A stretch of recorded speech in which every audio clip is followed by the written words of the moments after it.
Ya, halo teman-teman. Di sini kita di vlog ini mau sedikit cerita ya. Gimana sih sistem kerja di New Zealand bagi seorang farmer? Jadi sebenarnya jadi farmer itu ada plus minusnya, kawan-kawan. Jadi di sini saya akan coba ceritakan beberapa sisi berjuangnya di sini ya. Jadi sebenarnya seperti halnya negara-negara lain, pekerja imigran ini kebanyakan juga mendapatkan diskriminasi di New Zealand. Sedikit diskriminasi sih, sedikit ya. Nggak semuanya. Jadi beberapa eh, farm juga kadang-kadang kita kalau kita pas apes dapat juga farm yang nggak bagus. Jadi khususnya seorang muslim waktu ibadah itu agak susah. Jadi ya memang kita harus pinter-pinter manajemen waktu kalau kita mau sholat ya. Kemudian juga untuk eh, pekerjaan itu jam kerjanya lebih panjang daripada di Indonesia.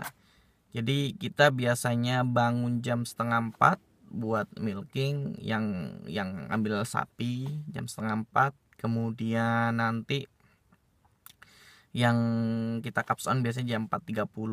Jadi gantian biasanya sama temen ambil sapinya.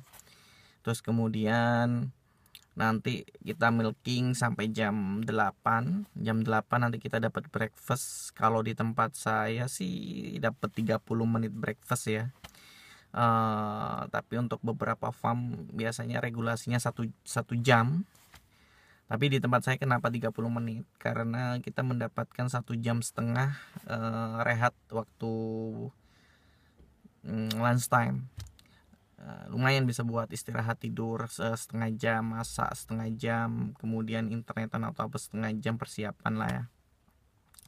Kemudian kalau di form lain istirahat setengah jam. Nanti mungkin ada juga kalau kerja di uh, berapa company ada juga namanya morning tea ya, 15 menit lah buat istirahat minum teh.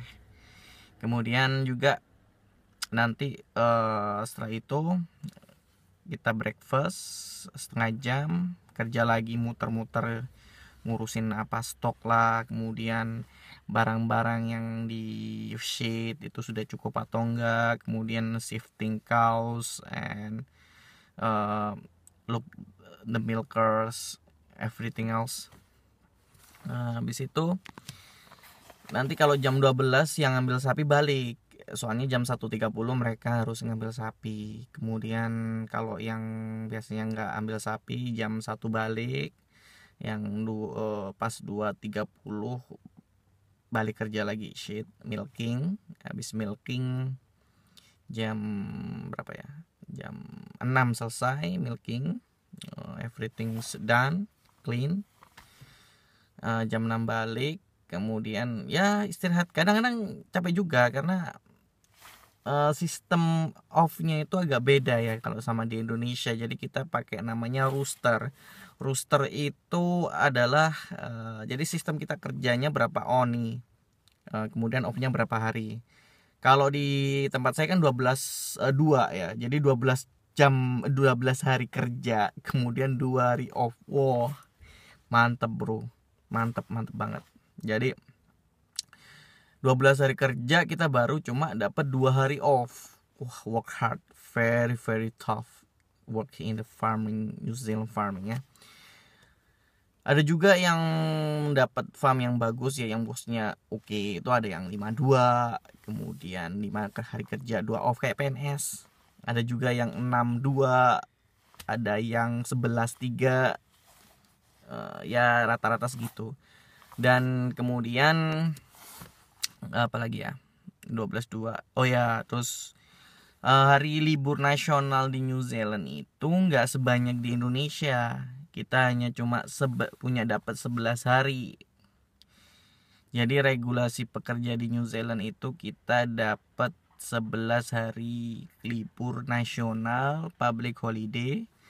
Kalau kita kerja di public holiday, 1 jamnya kita dibayar 1,5.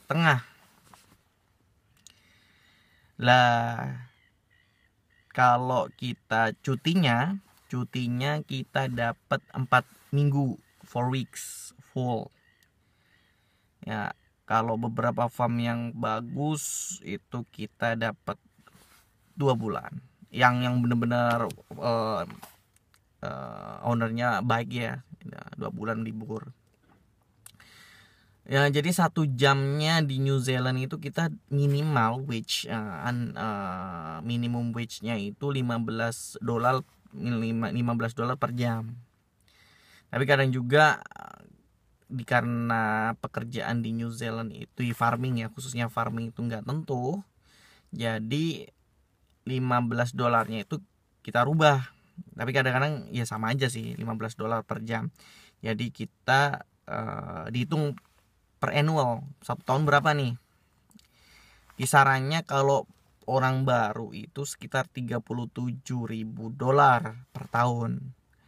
Kemudian nanti kalau pengalaman 2 tahun sekitar $42.000.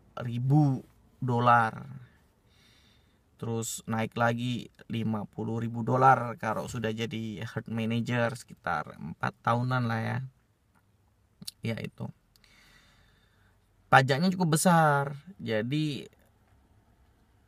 sekitar 7.000 per annual kita bayar pajaknya. Tapi menurut saya sendiri pajaknya ini diatur sama pemerintah bagus banget. Jadi teman-teman kesehatan gratis, ke rumah sakit gratis, kemudian pendidikan buat anak-anak kita gratis, antar jemput dari farm ke sekolah, kemudian juga apalagi ya, kesehatan anak jamin, tes gigi apalah itu, sekolah itu semua gratis semua. Terus ibu hamil kalau melahirkan gratis juga kalau kita bekerja di New Zealand. Cuma ini enak-enaknya aja ya, tapi kalau gak enaknya juga kerjanya berat, kemudian long hoursnya juga panjang. Ya dinikmatin aja, namanya hidup ya. Jadi bener-bener kalau mau sukses di negara orang itu bener-bener harus tahan banting. Jadi kalau tengkar sama bule mah udah biasa saya ya. Jadi bentak-bentakan, sampai pernah saya mau jotos-jotosan sama bule. Ya emang gitu, kita ngerasa diremehin. Tapi kalau kita udah nunjukin kita itu bukan orang yang biasa, yang cemen ya. Jadi emang harus bener-bener tarung, siap tarung ini gitu ya. Kalau untuk menjaga diri ya, bukan arogan namanya gitu, menjaga diri, mereka juga akan menghormati nantinya. Jadi kalau kita baikin ya, jangan terlalu baik ya. Kalau sama orang-orang bule ini, kalau kita kerja di lapang kayak gini, kita jangan bawa kebudayaan Indonesia lah di sini. Jadi saat di sini kita benar-benar harus leading lah. Itu kunci sukses di New Zealand. Banyak sekali yang gagal ke New Zealand di sini gara-gara dia nggak punya leading, terlalu banyak mimpi, nggak mau bekerja keras. It's impossible you will success here if you just work and you don't have a vision or mission here. Jadi kalau buat masa depan sih,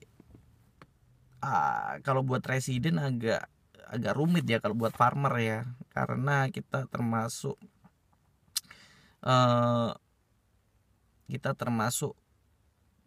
essential work visa, jadi jalurnya agak susah. Jadi kalau buat anak muda ya lumayan sih, kita bisa saving banyak, kemudian pengalaman banyak lah di sini. Tapi don't forget to back to our country, to build there, establish our business. Just it.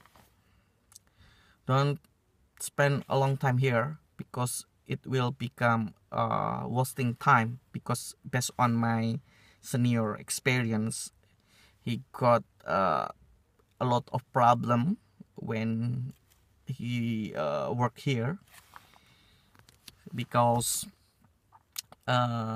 he already done bring all his family here, but he don't know how to become a resident, and then ya kayak terombang-ambing di sini, jadi nggak ada masa depan. Uangnya banyak hilang buat imigrasi.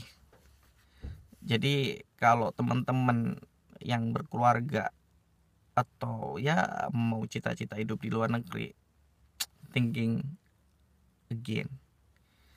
Oke, saya mau makan dulu, balik dulu.